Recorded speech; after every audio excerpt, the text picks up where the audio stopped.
মানে আমার সাথে যারা আছেন আপনারা অনেকেই চিনেন। আমার একেবারে বাম দিকে ডক্টর আসিফ সাহান আছেন, উনি ঢাকা ইউনিভার্সিটির প্রফেসর। তারপরে Shafiqur Rahman brain executive director, Zaima আছেন, ডেইলি স্টারে আছেন, আর রুবায়ত স্যার তো আপনাদের সামনে এতক্ষণ ছিলেনই। তো আমরা আপনাদের থেকে সাজেশন চাচ্ছি, আমরা কি খুব কুইকলি এক রাউন্ড প্রশ্ন বা আমাদের প্যানেলিস্টদের কমেন্ট শুনে তারপরে কি আপনাদের কাছে যাই নাকি? আচ্ছা, আহ, সেটা করলে অবশ্য দেখা যাবে যে একটা প্রশ্নের উত্তরই অনেক বেশি সময় লাগতে পারে। আমার মনে হয় যেটা আমরা করি একটা, না না অসুবিধা নাই, ওইটা আমি ব্যবস্থা করছি। আমরা খুব কুইক একটা রাউন্ড করে তারপরে আপনাদের কাছে যাই, তারপরে অবশ্য আমরাও প্যানেলরাও আপনাদের কিছু আনসার দিতে পারে। তো আমি আসলে প্রথমেই ডক্টর আসিফ সাহানের কাছে যাব। আসিফ সাহান আপনারা জানেন যে উনি বিআইজিডি নামে আরেকটা প্রতিষ্ঠান, গবেষণা প্রতিষ্ঠান, যারা নিয়মিত জরিপ করে। এবং আজকে আপনারা অনেকে হয়তো এখানে ছিলেন, গত 1.5 মাস আগেও বিআইজিডির একটা সার্ভে কিন্তু হয়েছিল। এত ডিটেল না হলেও বেশ কিছু জিনিস দলীয় প্রেফারেন্স থেকে বিআইজিডির কিছু রেজাল্টও কিন্তু এসেছিল। তো ইন্টারেস্টিংলি আমার কাছে মনে হয় বেশ কিছু মিলও আছে, আবার কিছু হয়তো অমিলের জায়গা বা একটু ডিফারেন্স আছে। আমি ডক্টর আসিফ সাহেবকে বলবো যে আপনার কাছে এই সার্ভেটার সাথে বিআইজি সার্ভেদের সার্ভের মেইন যদি বলি একেবারে হাইলাইট যদি বলেন বা টপ লাইনের ডিফারেন্স কোনগুলো মনে হয়েছে, বা কোনগুলো আসলে ভেরি সিমিলারিটি যেটা আসলে আপনি হাইলাইট করতে চান। ধন্যবাদ।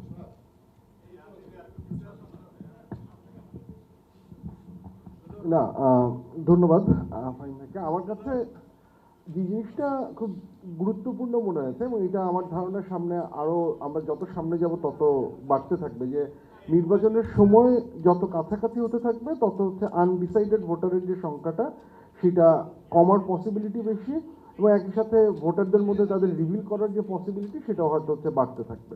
যেমন বিআইজির যে সার্ভে ছিল সেখানে একটা বড় শতাংশ, 48% মানুষের আনডিসাইডেড, তারা আনডিসাইডেড ছিল। এইখানে কিন্তু সেটা কমে এসেছে, সেটা অ্যাটলিস্ট মানে যদিও রাউন্ড ওয়ানের চাইতে একটু বেশি, তারপরেও হচ্ছে গিয়ে সেটা কম। এবং মোর ইম্পর্টেন্টলি যেটা, যে কারণে অনেক জায়গাগুলোতে পার্থক্য হয়েছে, সেটা হচ্ছে রিভিল ভোটার, যেটা ফার্স্ট রাউন্ডে যে রিভিল ভোটারের সংখ্যাটা কম ছিল, এটা কিন্তু 80%-এর উপরে। তার মানে যারা তাদের ডিসিশন মেক করেছেন সেই ডিসিশন মেক করার মধ্যে তাদের একটা বড় অংশ হচ্ছে গিয়ে তাদের ডিসিশনটা বলতে পেরেছেন। এখন ভোটের পার্সেন্টেজে আমরা যেটা দেখেছিলাম যে বিএনপির ভোটটা কমেছে, বাট এখানে আমরা যেটা দেখতে পেরেছি বিএনপির ভোটটা বেড়েছে। রিভিলের মধ্যে নিলে আবার হচ্ছে মোটামুটি একই রকম থাকছে, একটু একটু কমেছিল, যে 16 থেকে 12-তে গিয়েছিল, এবং এখানে যেটা দেখা যাচ্ছে সেটা সেটা মানে বেড়েছে, যদিও 1% মার্জিন অফ এররের মধ্যেই খুব সম্ভবত পড়ে। বাট এনিওয়ে দ্যাটস এন ইনকেস, কারণ বাকিদের মধ্যেও একই ঘটনা ঘটেছে। এইটা যেটা মানে রিভিল ভোটার যারা, রিভিল ভোটাররা যখন তাদের প্রেফারেন্স এখন রিভিল করছেন, তারা খুব ক্লিয়ারলি বিএনপির দিকে তাদের যে প্রেফারেন্সটা সেটাকে শো করছেন, যেটা তারা আগে শো করেননি। Which may also indicate another thing, যে হ্যাঁ, আওয়ামী লীগও বেড়েছে, আমি বিএনপির সেটা বলছি। এবং আরেকটা যেটা জিনিস, যে there is a very good possibility যে আনডিসাইডেড ভোটাররা যখন ব্রেক করা শুরু করবেন, আমার মনে হয় একটা খানিকটা ট্রেন্ড যেটা এখানে দেখা যায়, আনডিসাইডেড ভোটাররা দের ইজ এ পসিবিলিটি তারা বিএনপির দিকে ব্রেক করবেন। কারণ একটা যেটা ইম্পর্টেন্ট পয়েন্ট, এই পয়েন্টটা বলে আমি শেষ করছি, যে আনডিসাইডেড ভোটার যারা, এদের মধ্যে একটা অংশ, কারণ আপনাদের রিপোর্টে যে একটা গুরুত্বপূর্ণ বিষয় ছিল যে অনেক ভোটারই বলেছেন তারা ইলেকশনের কয়েকদিন আগে বা নির্বাচন কেন্দ্রে যে হচ্ছে তারা ডিসিশন নেবেন। তাহলে এই পার্সেন্টেজ, সেটার পার্সেন্টেজ যেটা, সেই পার্সেন্টেজ ভোটারের মতামত কিন্তু আমরা একদম ইলেকশনের খুব আগে না গেলে হচ্ছে পাবো না, নাম্বার ওয়ান।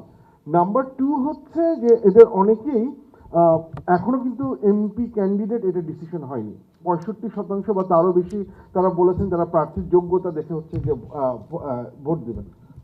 কিন্তু একটা ইম্পর্টেন্ট ব্যাপার, যে যেটা বিআইজিডির সাথে মিলে যায়, যে যখন বলা হয় যে কোন দল সরকার গঠন করবে, সরকারে কোন দলে যাওয়ার সম্ভাবনা বেশি, এই জায়গাটায় বিএনপির যে স্ট্রেংথ, সেটা দুইটা সার্ভেতেই প্রায় কাছাকাছি, 39-40, বা কিছু ক্ষেত্রে হচ্ছে আরও বেশি।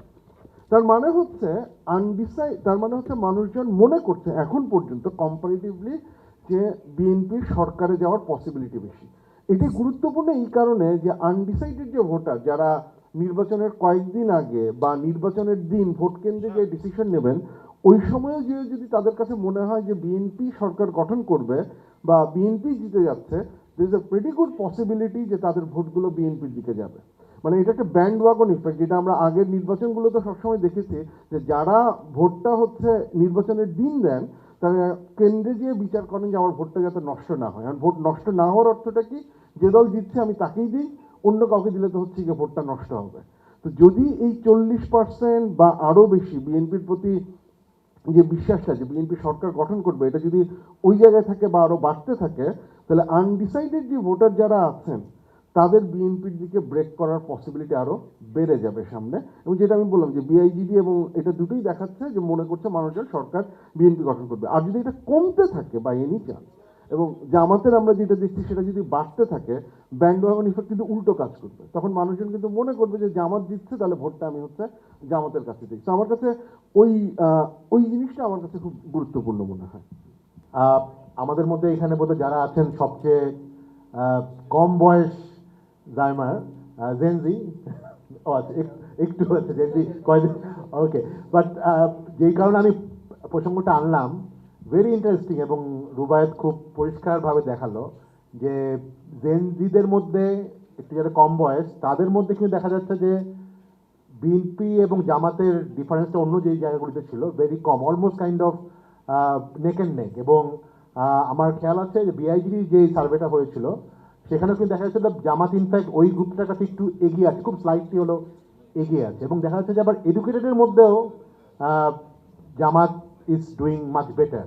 অ্যান্ড দ্যাটস ওয়াই আমি সবসময় বলি যে ডাকসু রেজাল্ট আর জাকসু রেজাল্ট বা বিভিন্ন ক্যাম্পাসে যে রেজাল্ট, সেটা কিন্তু এই সার্ভেগুলোর একটা রিফ্লেকশন কিন্তু হয়, যদিও অনেকেই হয়তো সারপ্রাইজ হয়েছে। কিন্তু আমরা গত যেটা মার্চের ইনোভেশনেও দেখেছিলাম, বিআইজিডিতেও দেখেছিলাম, এবং আজকেও দেখলাম যে এই গ্রুপটা পার্টিকুলারলি এডুকেটেড ইয়াংদের মধ্যে Jamaat is actually doing much better than other parties. NCP ভালো করার কথা অনেক, বাট ওই অর্থে হয়তো অত ভালো করেনি, এবং আমরা একটা ডাকসুরও দেখেছি। তো সেইটাকে আপনাকে আসলে as a much younger audience, educated liberal audience হিসাবে বা অবজারভার হিসাবে আপনি কিভাবে ব্যাপারটা দেখছেন?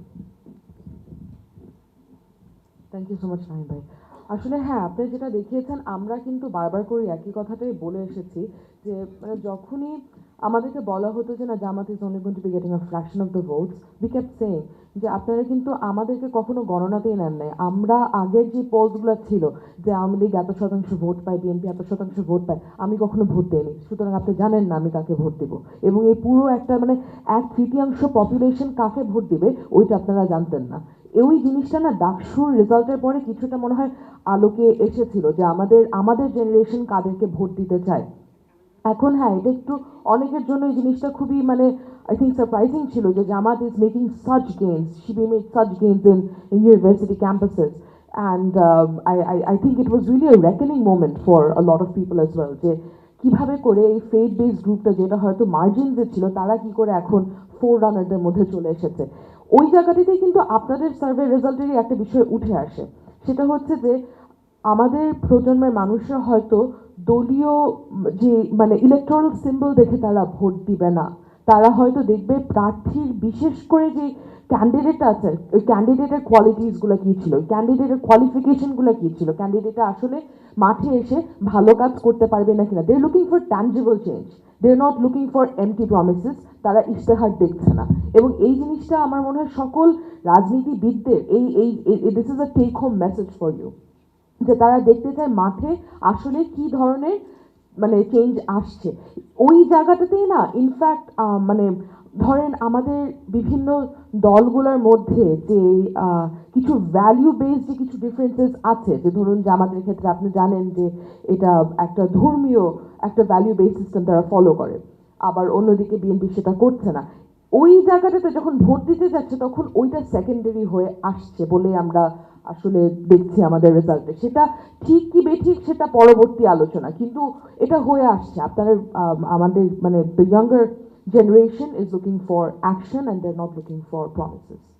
And another interesting thing is কয়েকটা রেজাল্টে আসছে, যদিও ডিটেল রেজাল্টে আরও বেশি আসছে যে জেন্ডার ওয়াইজ বিভিন্ন কোশ্চেনের আনসার। সেক্ষেত্রেও কিন্তু দেখা গেছে যে হ্যাঁ, এটা দেখা গেল যে ফিমেলরা হয়তো একটু মেলদের থেকে বেশি বিএনপির পক্ষে আছে, বাট ইট ডাজন্ট মানে শো দ্যাট ফিমেলরা যে জামাতকে একেবারে রিজেক্ট করছে, এটা কিন্তু এখনো যায়নি, যেটা অনেক ক্ষেত্রে বলা হয় যে বাংলাদেশের ফিমেলরা হয়তো জামাতকে কোনোভাবেই একসেপ্ট করবে না। সবসময় আমি এই কথাই শুনে এসেছি যে মেয়েরা কখনো জামাতকে ভোট দিবে না। That has been proven completely রং। মেয়েরা না, ডাকসুর ইলেকশনও কিন্তু ফিমেল হোস্টেলগুলোতেও দেখা গেছে যে শিবিরের ক্যান্ডিডেটরা বেশ ভালো করেছে। শিবিরের ক্যান্ডিডেটরা ফিমেল হোস্টেলগুলোতে they did better than some of the female candidates of that hostel. মানে হস্টেলে থেকে মানে যারা ওই হস্টেলের, সরি, যেরকম আমি যদি বলতে পারি উমামা ফাতেমা, উনি হচ্ছে যে হলের, উনি ওই হলে যতগুলো ভোট পেয়েছে তার থেকে অনেক বেশি ভোট পেয়েছে সাদিক কায়েম ওই হলে। কিভাবে সেটা হয়? মানে এটা তো তোমার হোম টার্ফ। ওই জায়গাটাতে আসলে এটা আমাদের সবার জন্যই আসলে একটা দেখার মতন বিষয় যে কেন তারা শিবির দিকে বা জামাতের দিকে যাচ্ছে। ওইখান থেকে লেসেন্স নিতে হবে, সকলকেই লেসেন্স নিতে হবে। মানে এটা এটা এটা এটা নিয়ে আতঙ্কিত হওয়ার কিছু নাই। এটা আমাদের ডেমোক্রেটিক একটা প্রসেস। ডেমোক্রেসির একটা অংশই হচ্ছে মানুষের ম্যান্ডেট, মানুষের চয়েসটা মেনে নেয়া, এবং ওইখান থেকে সকলের শিক্ষা নিতে হবে যে কেন ওই জায়গাগুলোতে ভোট And দেওয়া probably যাচ্ছে। another reason might be that Jamaat is getting more, little bit moving to more center to some extent. যদিও এটা নিয়ে অনেক ডিবেট হতে পারে। এটা নিয়ে ডিবেট আছে, তবে হ্যাঁ এটাও অবশ্য ঠিক যে মানে ধরেন ডাকসু ইলেকশন যদি আমরা দেখি তাহলে ওরা শিবির প্যানেল থেকে তো দাঁড়ায়নি। মানে ওরা বলে যে এরা একটা শিবির প্যানেল না। They had to liberalise for them to get the votes. They had to liberalise, they had to bring in women, they had to bring in women who look like me, and only then they got the votes. ওকে, এটা it can be a different discussion all together. তো আমরা ওই জায়গায় যাচ্ছি না। আমি এখন শফিককে request করবো, brain has been A part of this survey and also the previous survey. তো মানে আই এম প্রিটি শিওর আজকের এই আলোচনার পরে এখানে প্রচুর মিডিয়া আছে, মিডিয়া কভারেজ হবে, lot of people will ask that, যেটা কিছুটা এক্সপ্লেন করেছে রুবায়েত সারোয়ার, 18 কোটি মানুষের দেশে 10,000 লোক, does it really kind of represent the actual fact? So, মানে you have been a social scientist by yourself. Do you think that যেই মেথোলজি নিয়ে করা হয়েছে এবং দ্য থিংস দ্যাট বিভিন্নভাবে মানে রোবাস্টনেস চেক করা থেকে শুরু করে এভরিথিং, আমরা খুব টেকনিক্যাল ডিটেলে যাব না, বাট সাধারণ পার্সপেক্টিভে how reliable or how credible such service can be, এবং হোয়াট আর দ্য মানে এক্সাম্পলস আর practices around the world on poll survey?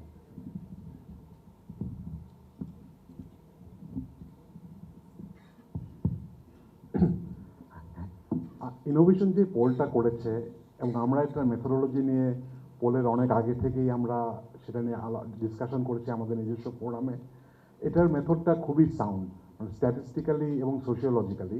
আপনারা অনেকেই বলেন যে যারা পোল সম্পর্কে তেমন জানে না, তাদের প্রথম প্রশ্ন আসে যে 18 কোটি দেশের লোকে 1,000, 10,000 এটা কেমন কথা। আর যারা একেবারে অজ্ঞ তারা বলে কোথায় কি পোল হলো, আমার কাছে তো কেউ আসলো না। মানে এটা 18 কোটি লোকের কাছে কি যায় একটা পোল করা সম্ভব? এটা কত কয়েকশো কোটি, 1,000 কোটি টাকার বেশি লেগে যায় সবার কাছে যেতে, তাই না? কিন্তু একটা সোজা কথা, আমেরিকা, ব্রিটেন এগুলো জায়গায় তো পোল ইন্ডাস্ট্রি একদম ওয়েল এস্টাবলিশ। আমেরিকা থেকে একটা অ্যাভারেজ পোল যে হয়, ওখানে তো প্রত্যেক নিউজই পোল হচ্ছে। প্রেসিডেন্সিয়াল ইলেকশন পোলে ওদের আমেরিকার জনসংখ্যা হলো 34 কোটি, তাদের পোল স্যাম্পল সাইজ হয় 1000 থেকে 1500-র মতো। এটা হলো স্ট্যাটিস্টিক্সটা খুব পাওয়ারফুল টেকনিক। এখানে র্যান্ডম স্যাম্পলিং নিয়ে রুবায়েত যেটা কিছুটা বলেছিল, যে আপনি একটা বিস্তৃত জায়গার মধ্যে আপনি যদি চোখ বন্ধ করে এখান থেকে একটু নিলেন, ওখান থেকে একটু নিলেন, এখান থেকে একটু নিলেন, নিয়ে তারপর এক জায়গায় জড়ো করলেন যদি একটা জায়গায়, তখন এটা স্ট্যাটিস্টিক্যাল ল অনুযায়ী এই যে আপনি খাবলা খাবলা নিয়ে যেটা করলেন চোখ বন্ধ করে, এটা কিন্তু র্যান্ডম স্যাম্পলিং। মানে কি র্যান্ডম? মানে হলো যে আপনি আগে থেকে কোনো কনসেপ্ট নেননি, আপনি যে চোখ বন্ধ করে স্যাম্পলগুলো নিয়েছেন, নিয়ে সেটা যদি এক জায়গায় জড়ো করেন, সেই জিনিসটা, এটা একটা খুব powerful law of large number বলে, যে যেখান থেকে আপনি অটোমেটিক্যালি সেই আপনার ছোট যেটা স্যাম্পল জোগাড় করলেন, এটা পুরো পপুলেশনটা রিপ্রেজেন্টেটিভ হয়ে যায়। এটা ওয়েল এস্টাবলিশ একটা ফ্যাক্ট। সুতরাং আমার মনে হয় আমাদের যারা পোল ইন্ডাস্ট্রি নিয়ে কোশ্চেন করেন তাদের একটু ডিটেলে যাওয়া উচিত, একটু পোলগুলোকে নিয়ে পড়া উচিত। কারণ আশা করছি সামনের দিনগুলোতে এরকম পোল আরও অনবরত চলতে থাকবে। কারণ রাজনীতিতে কিন্তু পোল একটা অত্যন্ত গুরুত্বপূর্ণ বিষয়। আপনারা বাইরের দেশগুলোতে দেখেন, এমনকি ভারতে দেখেন, হ্যাঁ, ইলেকশনের পরও মানে সরকারের জনপ্রিয়তা কেমন, এটা একটা খুব ইম্পর্টেন্ট জিনিস। সরকারকে যে আমরা মনে করি একবার একটা সরকার ইলেকশনে চলে আসছে, তারপরে তো আর আবার নেক্সট ইলেকশন ছাড়া উপায় নাই। কিন্তু সরকারের জনপ্রিয়তা যদি বাইরে যেমন হয় অ্যাপ্রুভাল রেটিং, এই জনপ্রিয়তা এটা কিন্তু একটা খুব ভালো চেক অ্যান্ড ব্যালেন্স। যদি একটা সরকার দেখে যে তার বিভিন্ন কারণে তার জনপ্রিয়তা নেমে যাচ্ছে, এটাকে তো তার অস্বীকার করার উপায় নাই। কারণ যদি আমরা আশা করি আমাদের দেশে গণতন্ত্র এস্টাবলিশড হবে, তাহলে জনপ্রিয়তা কমে যাওয়া এটাকে একটা সরকারের পক্ষে একটা অগ্রাহ্য করা সম্ভব না। কোনো একটা ধরুন নতুন একটা পলিসি নিল, নতুন একটা কিছু একটা হলো, তখন দেখা গেলো যে এইটার ফলে তার জনপ্রিয়তা অনেক কমে যাচ্ছে। সুতরাং poll can be a check and balance, এবং এটা রাজনীতির একটা রেগুলার গণতান্ত্রিক অংশ হিসেবে এস্টাবলিশ হওয়া দরকার। এবং আশা করছি আমাদের দেশে মানে ইনোভেশনের মতো আরও প্রফেশনাল পোলিং ইন্ডাস্ট্রি তারা regular feature of politics and society হবে।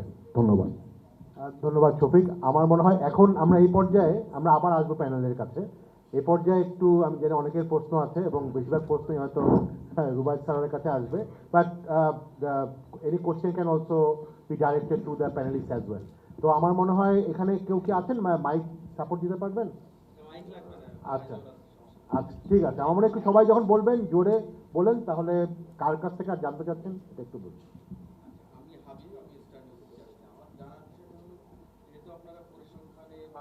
জরিপে পেয়েছেন যে শিক্ষিত মানুষের মধ্যে জামায়াতের উপর মানুষের মানে সমর্থনের প্রবণতা বাড়ছে।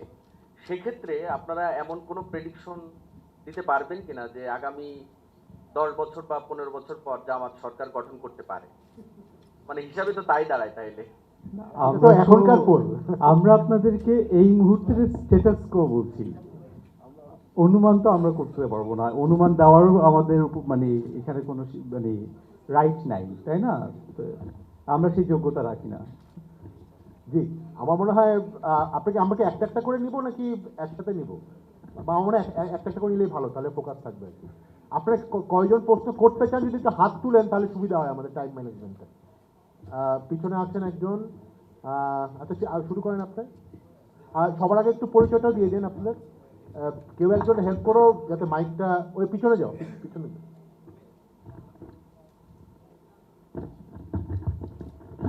একটু দাঁড়িয়ে যদি হন করেন ভালো হয়, সবাই দেখতে পারবে। আমার নাম সালাউদ্দিন জসিম, আমি জাগো নিউজে কাজ করি। আপনারা কয়েকবারই বলেছেন যে আপনারা সেলফ ফান্ডিং এ এই জরিপটা চালিয়েছেন। সেলফ ফান্ডিং বলতে নিশ্চয়ই ইনোভেশনের ফান্ডিং। ইনোভেশন ফান্ডিংটা পায় কোথায়? আমাদের রেভিনিউ নাই ভাই, আমরা তো কাজ করে খাই। তা আমরা ইনোভেশন, আমি প্রথমে বলেছি ইনোভেশন আমরা বাংলাদেশের সর্ববৃহৎ international advisory and management consulting farm. তো আমরা আমাদের বাংলাদেশ, নাইজেরিয়া, ইউনাইটেড কিংডম, 3টা দেশে আমাদের অফিস আছে এবং সারা বিশ্ব জুড়ে আমরা কাজ করি 22টির বেশি দেশে। ইনোভেশন কিভাবে ফান্ড পায়? ইনোভেশন কাজ করে তার অর্থ পায়। এটা কবে থেকে শুরু হয়েছে? 2008 সালে আমাদের শুরু। আপনার কি উত্তর পেয়েছেন ভাই? পাননি? কেন ক্লিয়ার না? আবার একটু বলেন। আমার সোর্স আমার নিজের রেভিনিউ, আমি আপনার কাজ করি, তাই তো? ধরেন আপনি আমার ক্লায়েন্ট, হ্যাঁ, আপনি আমাকে টাকা দেন, তো সেই টাকা থেকে তো আমি প্রফিট করি নাকি? অর্থাৎ আপনার নিজস্ব আয় থেকে আপনি ব্যয় করেন। আমার নিজস্ব আয় থেকে আমি এই ফান্ডটা ব্যয় করেছি। হ্যাঁ, এটা আমাদের ইনভেস্টমেন্ট। আচ্ছা আচ্ছা, থ্যাংক ইউ। এবার বুঝতে পেরেছেন? জি জি। আমরা একটা প্রোডাক্ট ক্রিয়েট করেছি, আমি এটা আবারও বলি, এই জন্য বলছি যে আসলে বাংলাদেশে এই প্রোডাক্টটা কেউ কখনো আনে নাই। কেউ ফান্ড না দিলে কেউ কখনো এটা করতো না। এখন আপনি যদি আমাকে ফান্ড দেন, আমি তো আপনার কথাই বলবো। আপনি আমাকে যা করতে বলছেন আমি সেটাই করছি।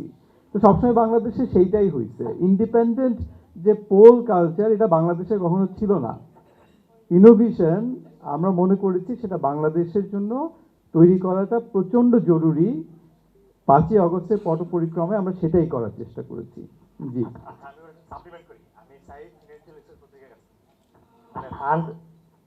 কত টাকা খরচ হয়েছে? কত টাকা খরচ হয়েছে এটা তো আমি সরাসরি এখানে বলতে পারবো না। হ্যাঁ, তো এখন আমার কত খরচ হয়েছে আপনি যদি আমার ব্যক্তিগতভাবে জানতে চান, আপনি ব্যক্তিগত জানতে পারবো, এটা পাবলিক নিউজ না। আপনার কাজটা তো পাবলিকের ইন্টারেস্টে।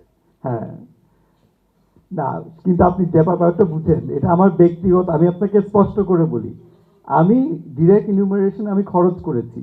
এখন সেটা যদি আমি আপনাকে বলি, আমার তো একটা ক্লায়েন্ট আছে যার কাছে আমি অন্য কাজ করি, তাই না? তো তো সে তখন তাকে কি আমি তখন আর বেচতে পারবো ভাই আমার কাজ? এই কাজটা আমি তো কাউকে বেচছি না, কিন্তু এইটার রেট নিয়ে তো সে আমাকে আমাকে আর কাজ করতে দিবে না, বুঝেন নাই? যে আমি বলি আমি একটা আপনাকে media বলে category- দিলাম আমার কত খরচ হয় প্রত্যেক দিন। এখন আরেকজনের কাছে যখন আমি আমার যেই কাজটা সবসময় করি, সে তো তখন ওইটা নিয়ে আমার সাথে কথা বলে, আমি কি সেটা বলতে পারবো আপনাকে ভাই? ঠিক আছে। আমি একটু বলতে পারি ভাই, এটা আমি যেটা বললাম, বাংলাদেশে আমরা পোলিং ইন্ডাস্ট্রি এস্টাবলিশ দেখতে চাই। এখন পোলিং ইন্ডাস্ট্রি মানে কি, মানুষ তো সবাই এরপরে তো আশা করছি না এভাবে মানুষ গাটের পয়সা খরচ করে একের পর এক পোল করবে। এরপরে আশা করছি যে সংবাদপত্র, কারণ বাইরে দেখেন আপনারা যদি আমেরিকার পোলগুলো ফলো করেন, যে New York Times, CNA poll, অমুক নিউজ এজেন্সির পোল, এরা এভাবে স্পন্সর করে পোল করে। সুতরাং this is a kind of product, যেহেতু এটা নতুনই হয়েছে, এখন এই প্রোডাক্টটা তৈরি হচ্ছে। এখন প্রোডাক্টটা তৈরি করার পরে তারপর তো মানে এটার গ্রাহক একজন নিতে হবে, এরপরে হয়তো কোনো পলিটিক্যাল পার্টিগুলোও তারা স্পন্সর করতে পারে পোল, কিন্তু আশা করছি নিউজ মিডিয়াগুলো তারাই এরা মেইন ক্লায়েন্ট হবে যদি একটা হ্যাঁ, এক্সক্লুসিভ মানে হয়। যেটা সুতরাং হয় যে এটা CNN যেমন করে, হ্যাঁ, হ্যাঁ, বিবিসি করে। এখন ধরেন যমুনা নিউজ বললো যে তারা করাবে, তখন আমরা বড় বড় করে লিখবো যমুনা নিউজ করিয়েছে, কিন্তু এখন তো আমাকে কেউ স্পন্সর করেনি, তো আমি তো এখন সেটা বলতে পারছি না। আমরা চাই আপনারা স্পন্সর করেন, এটা আমাদের প্রোডাক্ট, আপনারা স্পন্সর করেন, আমাদের প্রোডাক্ট আপনারা দেখলেন, বিশ্বাসযোগ্য যদি মনে হয় আপনারা স্পন্সর করেন।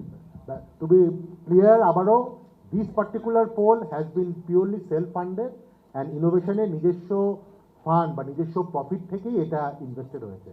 এটা আবারও আমার মনে হয় সবাই পরিষ্কারভাবে জানা দরকার। ধন্যবাদ। আমার মনে হয় একটু, হ্যাঁ, ওদিকে আছেন।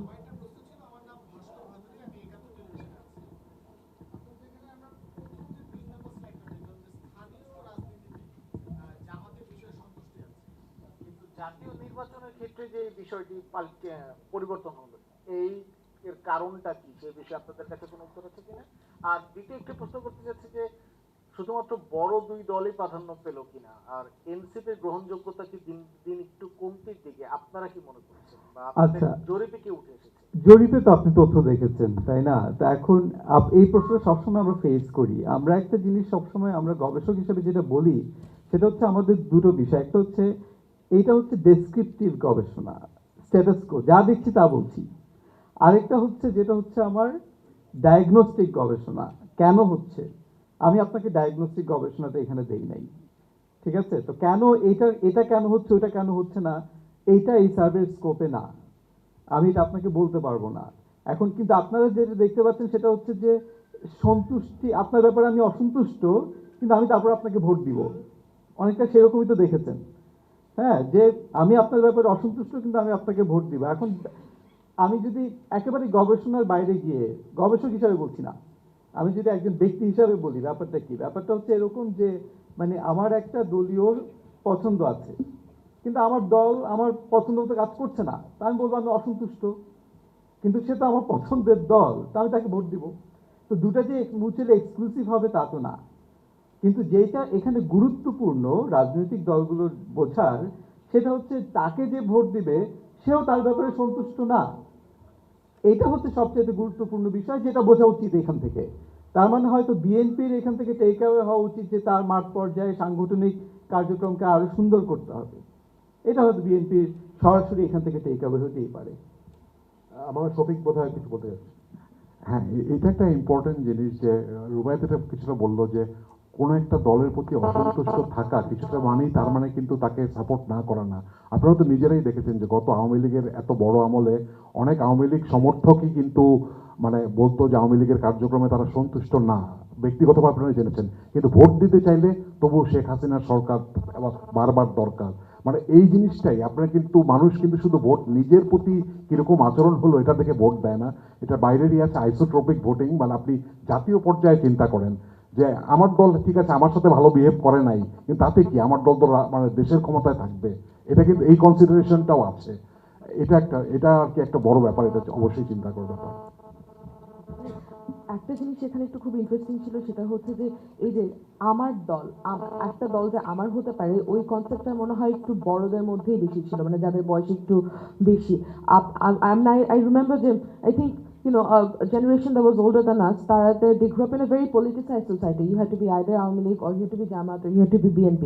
And ওই সেন্টিমেন্টটা মনে হয় কিছুটা কমে আসছে. We are no longer as dual বা মানে মানে কি বলবো 2 ভাগে বা 3 ভাগে বিভক্ত হয়ে আমরা পলিটিসাইজ না, ওই জিনিসটা খুবই ইন্টারেস্টিং ছিল। আমি আরেকটা বিষয় একটু অনুরোধ করবো, একটা ডিটেইল 24 পৃষ্ঠার রিপোর্ট আপনাদেরকে কিউআর কোডের মাধ্যমে, এবং এখানে বোধহয় একটা প্রিন্ট আছে বোধহয়, তো অনুগ্রহ করে এখানে অনেক কিছু এখানে আমরা ছোট প্রেজেন্টেশনে দিতে পারি নাই, ঠিক আছে? অনেক ডিটেইলে ভাগ করে দেখানো হয়েছে এই বিষয়গুলো, যে বয়স বাড়ার সাথে সাথে কি হয়। এবং আপনারা যেটা দেখবেন যে যারা মুক্তিযুদ্ধ দেখেছে, যারা 70 থেকে 80 দেখেছে, যারা 80 থেকে 90 দেখেছে, যারা 90 থেকে 2000 দেখেছে, যারা 2000 থেকে এখন পর্যন্ত দেখেছে, এই জনগোষ্ঠীর মধ্যে কিন্তু সুস্পষ্ট পার্থক্য দেখা যাচ্ছে ভোটিং বিহেভিয়ারে।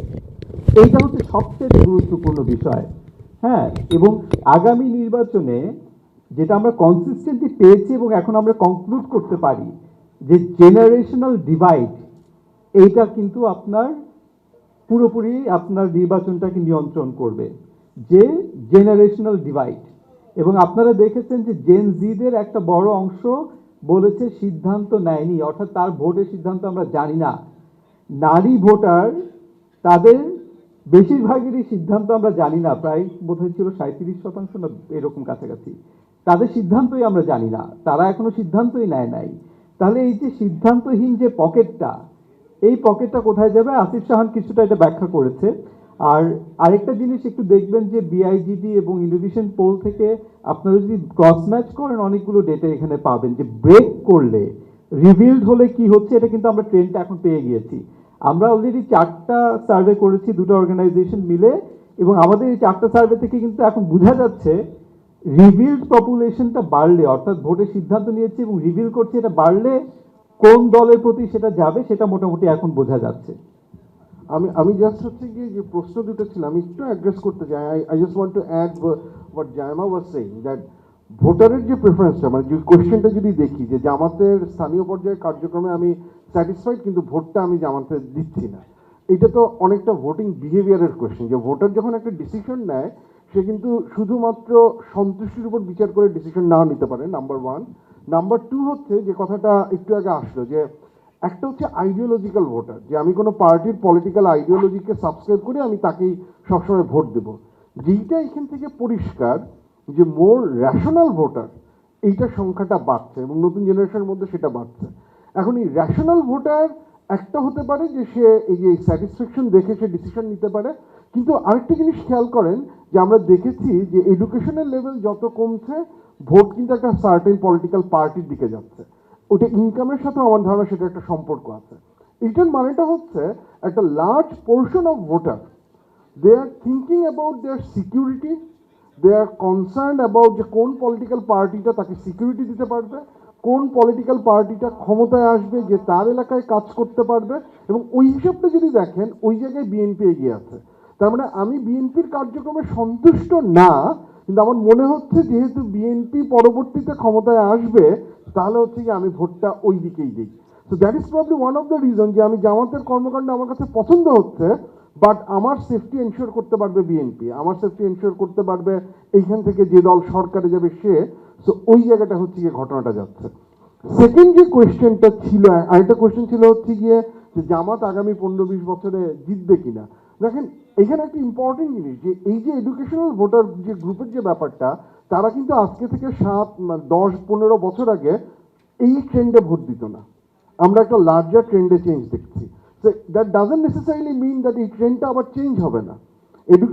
এডুকেটেড ভোটারের একটা সার্টেন অংশ, probably that came from the hatred towards traditional politics, যেটা তাদের মনে হচ্ছে আওয়ামী লীগ করেছে, মেবি খানিকটা তাদের এখন সেটা রিফ্লেকশন তারা বিএনপির মধ্যে দেখতে পাচ্ছে বলে দে আর ওয়ারিড। এই জিনিসটা যে আগামী 7-8 বছরে একই রকম থাকবে সেটা নাও হতে পারে। আগামী 7-8 বছরে যখন এই ট্রেন্ডটা চেঞ্জ হবে, তখন হয়তো দেখা যাবে এডুকেটেড ভোটার একটা ডিফারেন্ট ওয়েতে বিহেভ করছে। তো এটা কোনো কনস্ট্যান্ট ব্যাপার না যে এটা সবসময় একইভাবে কাজ করবে। আমার মনে হয় হ্যাঁ, আমরা কিন্তু আলোচনায় যাওয়ার পরে করবো না? আচ্ছা ঠিক আছে, আপনি করুন। আর্থিক অবস্থার বিষয় এখানে কি আসলে আসলে তাদের আর্থিক এটা দেখানো হয়েছে কিনা আমি রিপোর্টে দেখবেন একটু আছে। না আপনি একটু বলেন রিপোর্টে দেখবেন মানে তাদের Main হাই report-এ- সোসাইটি যেটা আমরা যেটা বলতেছি টপ ক্লাস যেটা অর্থনৈতিক বিষয় আছে আচ্ছা। তারা এই এখানে মূল্যায়ন আসছে কিনা বিশেষ করে আচ্ছা। আপনাদের বিভাগ যেটা দিলেন যে 6টি বিভাগের ক্ষেত্রে আপনি দেখতেছেন বরিশাল সবচেয়ে কি করা যে একটা দল আছে তো সেক্ষেত্রে আপনাদের যে ক্লাসটা করছে কিনা মানে কোন শ্রেণী তাদের আর্থিক আচ্ছা, এখন আমি তো না দেখে কোট করলে ভাই মিসকোটেশন হয়ে যাবে। হ্যাঁ, এখন এই যে রিপোর্টটা দেখতে বলছি একটু দেখবেন না আপনারা? আচ্ছা আচ্ছা, আয়ের ভিত্তিতে আপনার জনগণের ভোট কিভাবে চেঞ্জ হবে, তাই তো? আচ্ছা, আমি একটু আচ্ছা, আমরা এখানে আয়ের বিষয়টা আমাদের 4টা আই গ্রুপে ভাগ করা আছে, কিন্তু ওই 4টা আই গ্রুপ আমি এখনো রিপোর্টে দেখছি না। তুমি দেখেছো? আচ্ছা, একটু বের করো। আচ্ছা, আমরা একটু বের করে আপনাকে জানাচ্ছি। রুরাল আরবানে আমরা একটা পার্থক্য দেখছি। হ্যাঁ হ্যাঁ হ্যাঁ, আমাদের 4টা স্কেলে আছে। না না না, আমাদের আছে, আমাদের 10 লাখ টাকা পর্যন্ত আয়ের স্যাম্পল আছে, ঠিক আছে? তো আমরা বলেছি আমরা 4টা ভাগে ভাগ করে 30,000-এর ঊর্ধ্বে বলেছি আর কি, ঠিক আছে? 30,000-এর উপরে হলে 2 লাখও হতে পারে। হ্যাঁ, তো সেটা আমরা একসাথে করে দিয়েছি। তো আচ্ছা, ওই ডেটাটা এখানে রিপোর্টে এখনো নেই, কিন্তু আপনি যদি চান সেটা আমরা একটু পরে আপনাকে দেখাতে পারবো, টেবিল আছে। তো আপনি যাওয়ার আগে ডেটাটা নিয়ে যেতে পারবেন, অসুবিধা নেই। আমার মনে হয় আমরা একটু আরেক রাউন্ডে আসি, তারপরে আমরা আপনাদের থেকে প্রশ্ন নিয়ে প্রোগ্রামটা শেষ করব। অলরেডি অনেক সময় হয়ে গেছে। মানে আমার কাছে মনে হয় একটা জিনিস হয়তো আলোচনায় ওভাবে আসেনি। অফকোর্স আমরা সবাই জানি যে এবার ইয়াং ভোটাররা will be actually one of the deciding factor, কিন্তু অ্যাট দ্য সেম টাইম এটা আমরা সবাই জানি, গত 2 দিন এটা নিয়ে অনেক ধরনের ডিবেটও হচ্ছে যে আওয়ামী লীগের ভোটাররা এখন আওয়ামী লীগ ইলেকশন পার্টিসিপেট করবে কি করবে না, সেখানেও কিন্তু আমরা দেখেছি যে অলমোস্ট একটা ডিভাইডেড। বাট ধরেন 2টা সিনারি হতে পারে যে আওয়ামী লীগ ইলেকশন করলো না। এখন আওয়ামী লীগ ইলেকশন না করার পরে 2টা জিনিস হতে পারে, যে আওয়ামী লীগ সরাসরি কোনো পার্টিকে সাপোর্ট দিল, ইট ক্যান বি আইদার জাতীয় পার্টি অর এনি ইন্ডিপেন্ডেন্ট, অথবা Awami League almost kind of boycott করলো। হ্যাঁ, তো তখন কি আসলে আওয়ামী লীগের ভোটাররা কি বাসায় বসে থাকবে, নাকি তারা ভোট দিবে? হয়তো যেটা লাস্টের দিকে বলা হয়েছিল যে যদিও তাদের preference number 1, but second preference আমরা ধরে নিতে পারি তার দিকেই যাওয়ার কথা। তো সেই জায়গাটায় ইন্টারেস্টিং কিছু হয়তো অবজারভেশন আছে আর কি। হ্যাঁ, তো মানে Shafiq, you want to add on that? কারণ আমরা যতটুকু দেখলাম যে যারা ফার্স্ট প্রেফারেন্স দিচ্ছে আওয়ামী লীগের, তাদের প্রায় অর্ধেক সেকেন্ড প্রেফারেন্স বিএনপিকে দিচ্ছে, আর হয়তো 17-18% জামাতকে দিচ্ছে। তো সেটা how do interpret this thing? হ্যাঁ, এটা সম্ভবত এই সার্ভের হয়তো সবচেয়ে প্রথম না হলেও অ্যাটলিস্ট 1, 2, 3 সবচেয়ে ইন্টারেস্টিং, সবচেয়ে ইম্পর্টেন্ট ফাইন্ডিংসের একটা। কারণ সেই আমরা যখন 5ই আগস্টের পরে, বিপ্লবের পরে যখন মানে আওয়ামী লীগকে করা হলো, তখন থেকে মানুষের মুখে মুখে কথা হলো যে আওয়ামী লীগের লোকজন এদিকে কোন দিকে যাবে, তাই না? এটা কারণ আমরা তো জানতাম যে যাই হোক আওয়ামী লীগের একটা বিপুল পরিমাণ ভোটার ছিল, 1/3 বা তার সেরকম একটা ভোটার। সুতরাং এই স্পেকুলেশনটা সবসময় ছিল যে এরা কি বিএনপির দিকে যাবে, নাকি জামাতের দিকে যাবে, নাকি ভোট দিবে না, বয়কট করবে, এটা নিয়ে।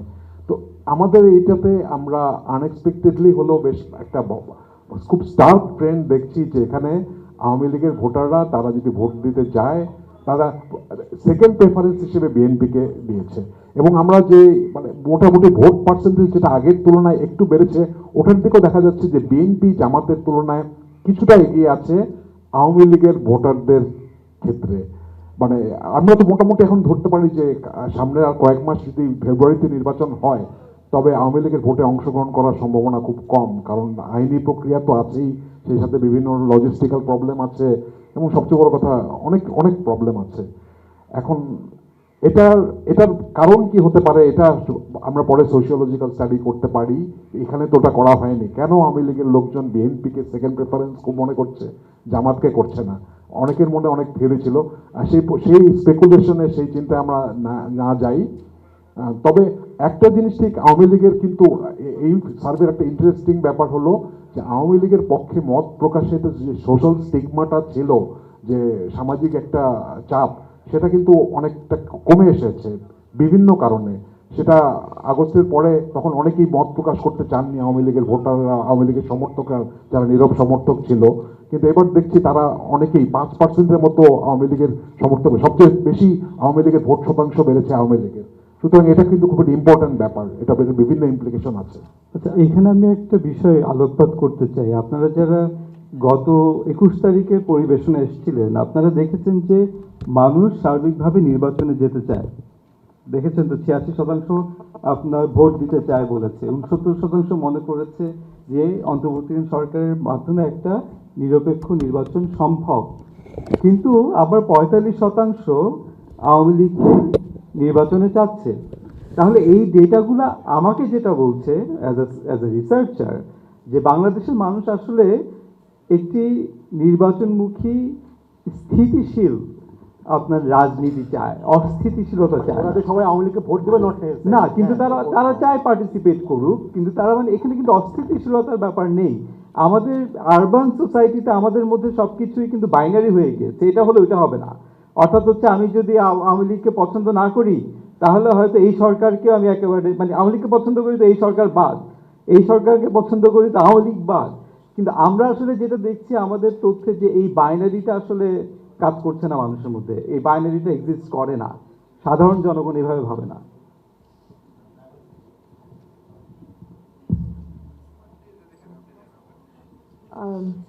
যেটা অলরেডি উঠে এসেছে সেটা হচ্ছে যে এটা আসলে সবচেয়ে সিগনিফিকেন্ট ফাইন্ডিং। আমরা তো ফার্স্ট পাস্ট দ্য পোস্ট ব্যবহার করি, তো যে কারণে আমরা আইদার অর চলে যাই। এখানে ভোট দিলে তার মানে বাকিগুলোকে আমি একেবারেই পছন্দ করি না। কিন্তু যেটা দেখা যাচ্ছে যে even though 20% of the voters, 20% of the respondents said that they will be voting for Awami League, এদের মধ্যে এই 20%-এর মধ্যে শুধুমাত্র 17% তারা হচ্ছে কোর আওয়ামী লীগ, তারা আওয়ামী লীগ ছাড়া কোনো কিছুকে ভোট দিবে না।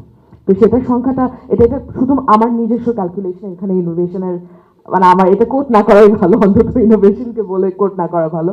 কিন্তু আমি সেটা দেখলাম যে এই সংখ্যাটা আসে হচ্ছে ওদের যে স্যাম্পলটা 5,500 যে স্যাম্পলটা, ওইখান থেকে এই সংখ্যাটা যে কোর আওয়ামী লীগ ছাড়া কাউকে ভোট দিবে না, এই সংখ্যাটা আসে 173।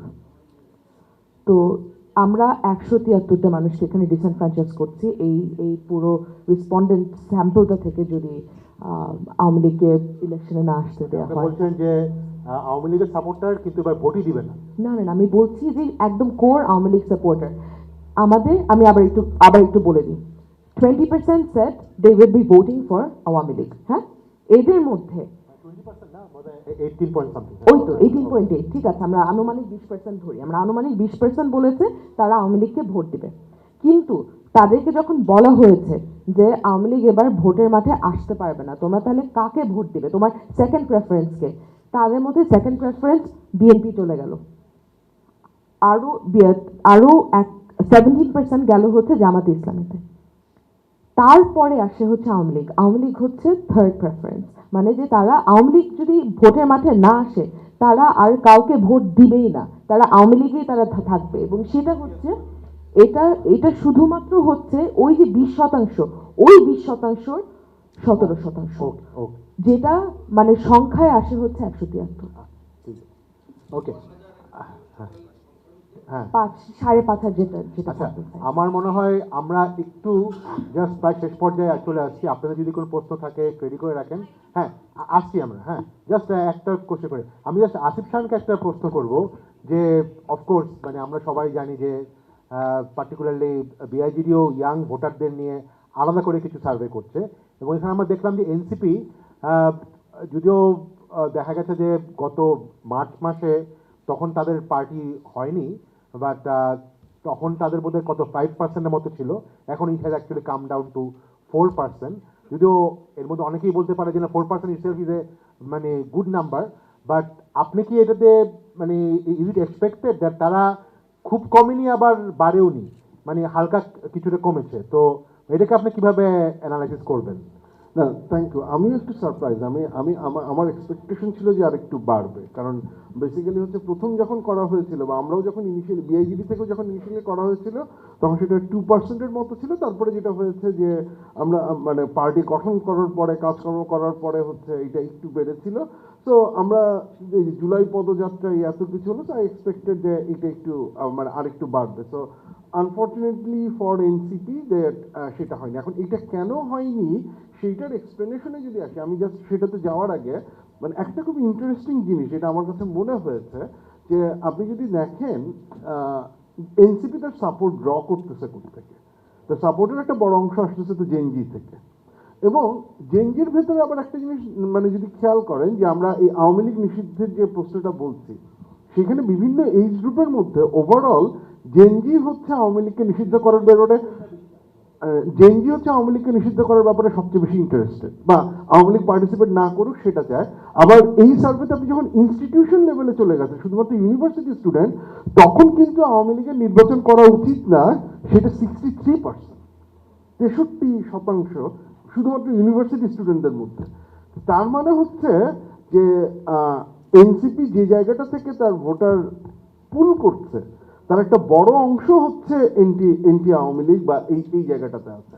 এখন এইটা একটা ইম্পর্টেন্ট ব্যাপার, এটা ইম্পর্টেন্ট ব্যাপার হচ্ছে এই কারণে, তার মানে এই যে জেনজির যে অংশটা এনসিপির দিকে যাচ্ছে তাদের একটা স্পেসিফিক প্রেফারেন্স আছে যেটা ভয়াবহ মাত্রায় এনটি আওয়ামী লীগ এবং ভয়াবহ মাত্রায় মানে এনটি যে ট্র্যাডিশনাল পলিটিক্যাল যে প্র্যাকটিসটা সেইটা। As a result of that, তো ওরা যখন ওদের যদি মনে হয় যে সেই ট্র্যাডিশনাল লেভেলের প্র্যাকটিস বিএনপিও করে, ওদের প্রেফারেন্সটা হচ্ছে, আমি এটা বলছি শুধুমাত্র এডুকেটেড ওই ইউনিভার্সিটি গোয়িং ওইখান থেকে হচ্ছে গিয়ে সেটা ফেরত চলে আসে, যেটার একটা রিফ্লেকশন প্রবাবলি আমরা ডাকসু এবং জাকসুতে হচ্ছে গিয়ে দেখছি। এখন এই যে পুরোপুরি জেনজির মধ্যে কেন এই জায়গাটা এনসিপির দিকে যাচ্ছে না, কারণ এর একটা বড় অংশ কিন্তু জামাত নিয়ে নিচ্ছে। এখন আপনি যদি জেনজির প্রেফারেন্সের যে জায়গাটা, জেনজি ট্র্যাডিশনাল পলিটিক্স পছন্দ করে না, জামাত নিজেকে একটা নতুনভাবে ব্র্যান্ড করার চেষ্টা করছে, রিব্র্যান্ডিংটা যদি হচ্ছে গিয়ে সে সেল করে, সে যদি বাই করে, তবে তার কাছে দুইটা অপশন, এনসিপি আর জামাত। এখন যদি জেনজির কাছে মনে হয় যে এনসিপির পসিবিলিটি কম, জামাত বরং একটা বেটার অপশন, তাহলে আমি কেন একটা সেকেন্ডারি পার্টির কাছে যাব যদি আমি মেইন পার্টিকে ভোট দিলে আমার জন্য এটা মোর ইম্পর্টেন্টলি কাজ করে। So that is one of the reason. আরেকটা যেটা লাস্ট যে কথাটা, জামাত ফর সাপোর্ট বেস, অ্যাবসলিউটলি, এবং মানে এটা তো খুব ক্লিয়ার যে এই দুটো জায়গা থেকে হচ্ছে। আরেকটা খুব ইন্টারেস্টিং জিনিস যেটা হচ্ছে যে ইভেন উইদিন ফিমেল ভোটার আমাদের যেটা এক্সপেকটেশন ছিল, আমার অনেকেরই ধারণা ছিল যেটা যে জামাতের এখানে হচ্ছে কম থাকবে, that's not necessarily the case, সেটা হয়নি। এখন সেইটা কেন হয়নি সেটা বোঝাটা দরকার, এবং এখানে জাস্ট আমি এই কথাটা বলে যদি শেষ করি, maybe one of the reason is যে আমরা উইমেন এম্পাওয়ারমেন্টকে অ্যাটলিস্ট রুরাল এরিয়াতে যতটা সিগনিফিকেন্টলি চিন্তা করি, maybe rural women and other women এম্পাওয়ারমেন্টের চেয়ে সিকিউরিটি নিয়ে বেশি কনসার্ন। মানে যদি ওই মানে মাস্টার নিড হায়ারার্কিতে আসে, একদম লোয়ার লেভেলের নিডটাই এখন আর ফুলফিল হচ্ছে না। তো ওই জায়গাটাতে যদি Jamaat is the party that offers that option, যে সিকিউরিটি আমি মানে বেটার হচ্ছে প্রোভাইড করতে পারি, এম্পাওয়ারমেন্ট পরে দেখা যাবে, that probably may influence their voice. So these are the issues that need to be taken under consideration. Very interesting. হ্যাঁ, আমার মনে হয় যারা যারা প্রশ্ন করবেন আমরা এই রাউন্ড একটা last round of question answer করছি। হ্যাঁ হ্যাঁ,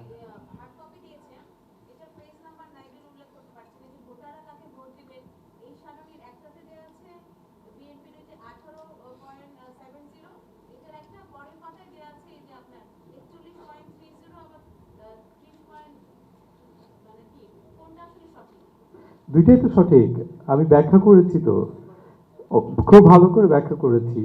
প্রথমটা আবার বলছি, প্রথমটা হচ্ছে 10,413 স্যাম্পলের উপরে, ঠিক আছে, যেটা হচ্ছে 18.7। কিন্তু 10,413 স্যাম্পলের মধ্যে কারা আছে যে ভোট দিতে যাবে না, যে বলেছে আমি মন্তব্য দিতে চাই না, 30% বেশি 32% বলেছে আমি সিদ্ধান্ত নেই নাই, এরা সবাই আছে না? তো এদেরকে সবাইকে যখন আমি বাদ দিয়ে দিব তখন আমি একটা স্যাম্পল পাবো যেটা হচ্ছে সিদ্ধান্ত নিয়েছি এবং ভোটের সিদ্ধান্তটা আমাকে জানিয়েছে, ওইটা হচ্ছে ওই 41.3 আর 41.7, ঠিক আছে? তো আমরা আচ্ছা এটা সবাইকে বলি, ইনোভেশনের পক্ষ থেকে আমরা ওই সেকেন্ডটাকে আমরা আমাদের আনুষ্ঠানিক ফলাফল হিসেবে ঘোষণা করি 41.7টাকে। আসসালামু আলাইকুম। 41.3 এটা আমাদের দিক থেকে এটাই আমাদের আনুষ্ঠানিক ফলাফল। মানে যারা বলছে এবং প্রকাশ করেছে তাদের মধ্যে যারা 10,000-এর মধ্যে যারা ভোট মানে সিদ্ধান্ত নিয়েছে এবং প্রকাশ করেছে, এই 5,000 যারা সাবজেক্ট, হ্যাঁ।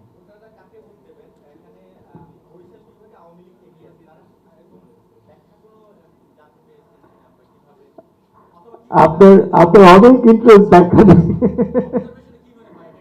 আমরা কিছুতেই বলতে পারবো না, কারণ আমরা জানি না, এই প্রশ্ন তো করি নাই। আমাকে তো এই প্রশ্নটা করতে হবে যে কেন আপনি আওয়ামী লীগকে ভোট দিবেন না। হ্যাঁ, কিন্তু আপনি যদি হিস্টোরিক্যালিও দেখেন, বরিশালের ওই জোনটা পার্টিকুলারলি পটুয়াখালী, পিরোজপুর বা হয়তো বরিশাল, ওইখানে কিন্তু হিস্টোরিক্যালি আওয়ামী লীগ সবসময় ভালো করে। মানে যখন ধরেন আওয়ামী লীগ মাত্র 50টার কম আসন পেয়েছিল, যখন বিএনপি প্রায় 220-30 পেয়েছিল, ওই সময়ও কিন্তু ওই জোনটাতে আওয়ামী লীগের এমপি নির্বাচিত হয়েছিল। তো এটা আজ খুব একটা সারপ্রাইজিং কিন্তু না আসলে। আমরা ওখানে অনেকক্ষণ দাঁড়িয়ে আছেন। হ্যাঁ, আমি কাজ করছি মাইটিভিতে। আমার একটা প্রশ্ন ছিল, আপনারা যে জরিপটা করেছেন, তা আসলে বাংলাদেশি পার্সপেক্টিভে আসলে 1971 মোস্ট ইম্পর্টেন্ট ইস্যু। আগামী নির্বাচনে আমরা যদি এরকম কোনো তথ্য আসছে কিনা যে 71টা একটা ফ্যাক্টর ছিল, আর সেকেন্ড হচ্ছে যে 71 এবং 24 দুটোকে আসলে মুখোমুখি দাঁড়াবে কিনা। আচ্ছা, এই জরিপে আমরা আর প্রশ্ন করিনি। রাউন্ড 1 রিপোর্টটা এখনো ওয়েবসাইটে আছে, ওখানে কিছুটা এটা ইন্ডিকেশন পাবেন। আমরা এইখানে একটা তথ্য আজকে প্রেজেন্টেশনে নাই, রিপোর্টে থাকার কথা, রিপোর্টে আছে। আমরা শেখ মুজিবুর রহমান, জিয়াউর রহমান, খালেদা জিয়া, শেখ হাসিনা, হোসেন মোহাম্মদ এরশাদ 5 জনকে আমরা রেটিং করতে বলেছিলাম।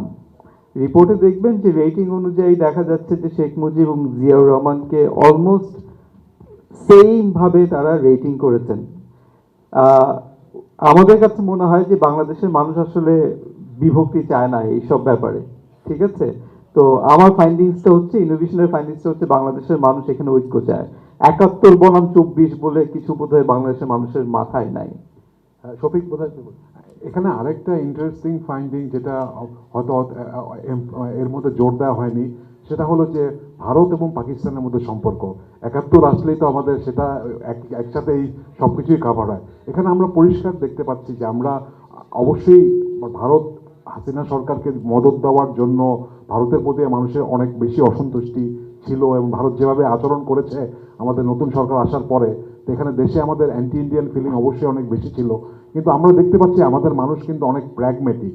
এত কিছুর পরে যেহেতু ভারত আমাদের চারপাশ বেষ্টিত একটা বৃহৎ প্রতিবেশী এবং তাদের সাথে আমাদের অনেক রকম সম্পর্ক আছে, আমরা দেখছি যে ভারত এবং পাকিস্তান দুজনের সাথেই ভালো সম্পর্ক রেখে চলা উচিত, এটা প্রায় ইকুয়াল পার্সেন্টেজ। সুতরাং এটা কিন্তু একটা প্রক্সি দিচ্ছে আমাদের যে আমাদের মানুষজন কিন্তু ওইভাবে আইডিওলজিক্যালি মোটিভেটেড, এটা হয়তো শিক্ষিত বা আমাদের যারা কথা বলি মানে ইয়েতে তাদের মধ্যে যতটা বেশি, সাধারণ মানুষের মধ্যে তারা কিন্তু অনেক বেশি প্র্যাগমেটিক, বা তারা এভাবে চিন্তা করে যে না, আমাদের কারোর সাথেই খারাপ সম্পর্ক করা উচিত না, কারোর সাথে শত্রুতা করা উচিত না। এটা কিন্তু ওটার কিছুটা ইন্ডিকেশন দেয়। আর কারো প্রশ্ন আছে সাংবাদিকদের মধ্যে, বা আর অন্য কেউ বলতে পারে যদি যারা আমাদের এখানে কিছু দর্শক আছেন? জি, হাসিফ ভাই।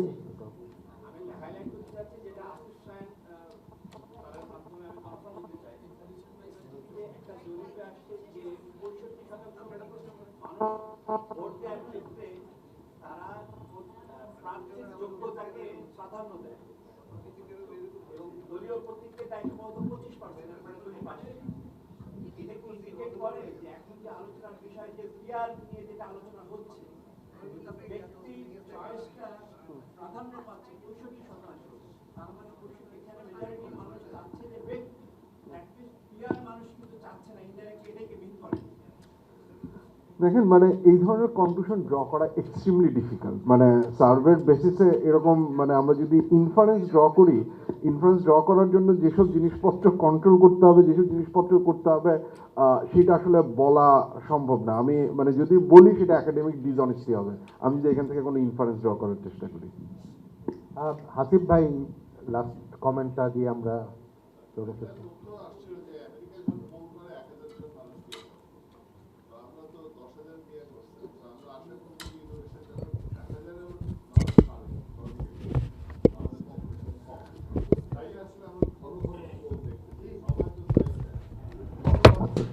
তখন আবার যেটা হবে যে আর কোনো স্ট্র্যাটিফিকেশন দেওয়া যাবে না। আচ্ছা, এটা ব্যাখ্যাটা হচ্ছে এরকম যে আমি বাংলাদেশের ক্ষেত্রে আমরা আজকে দেখাতে চেয়েছিলাম, কিন্তু দেখলেন তো কি পরিমাণ জটিল আমাদের মানে অনেক রিসোর্সেস এঙ্গেজ হয়েছে। আমরা এটা তো লাইভ দেখি যেটা যখন আসে, হ্যাঁ। তো আমাদের রাউন্ড ওয়ানে যখন আমরা মার্চে যখন করেছিলাম, তখন আমরা সারা দেশে একসাথে একযোগে করতে পেরেছিলাম। এবার কিছুটা সিকিউরিটি ইস্যু হয়েছিল ফিল্ডে অনেক, তা আমরা ব্রাহ্মণবাড়িয়া ওইদিকে চট্টগ্রামে আমরা প্রথম দিকে শুরু করতে পারি নাই। আমরা ওখানে 4000 স্যাম্পলের পরে ব্রাহ্মণবাড়িয়া চট্টগ্রাম ওইখান থেকে স্যাম্পল আসা শুরু করেছিল। প্রথম সার্ভেতে মার্চে 1300 স্যাম্পলের পরে আর কোনো চেঞ্জ হয় নাই ডেটা। অদ্ভুত ব্যাপার, আমরা তো লাইভ দেখি, ডেটা 1300 স্যাম্পলের পরে আর চেঞ্জ হয় নাই। আর এইবারের সার্ভেতে যেহেতু যে একটু পরে আসা শুরু করেছে, 4500-এর পরে আর কোনো চেঞ্জ, এটা কোনো মিনিংফুল চেঞ্জ না, 0.1 0.2 এরকম করে চেঞ্জ। হ্যাঁ, তো বেসিক্যালি আমরা যেটা দেখতে পাচ্ছি আসলে একযোগে যদি সারা দেশে আমি একসাথে একই সময়ে সার্ভেটা করতে পারি, 1350 দিয়ে মোটামুটিভাবে দেশের দিক বলা যাবে। কিন্তু আর তখন পুরুষ মহিলা জেনজি যে আর কোনো ভাগাভাগি নাই, তখন শুধু আপনি বিএনপি আওয়ামী লীগ জামাতের দূরে থাকবেন, এর বেশি না, এই আর কি। ধন্যবাদ। আমার মনে হয় আর কারো কোনো প্রশ্ন নেই। তা আপনাদের সকলকে ধন্যবাদ জানাচ্ছি, বিশেষ করে যারা আমাদের সাংবাদিক বন্ধুরা আছেন, তারা অনেকক্ষণ ধরে ধৈর্য সহকারে শুনেছেন, এবং আশা করি আজকের এই জরিপ প্রকাশ অনুষ্ঠানটা আপনাদের মিডিয়াতে খুব গুরুত্ব সহকারে এবং খুব অ্যানালাইসিস যেগুলো দেওয়া হয়েছে সেগুলো সঠিকভাবে উপস্থাপন হবে, এবং আমরা আশা করি ভবিষ্যতেও আপনাদের এই সমর্থন আমরা পাবো। তো আমি আবারও ইনোভেশনকে, রুবায়েত সারোয়ার এবং তার যে বিশাল টিম, তাদেরকে একটু ধন্যবাদ জানাচ্ছি, বড় করে করতালি দিয়ে, হাততালি দিয়ে।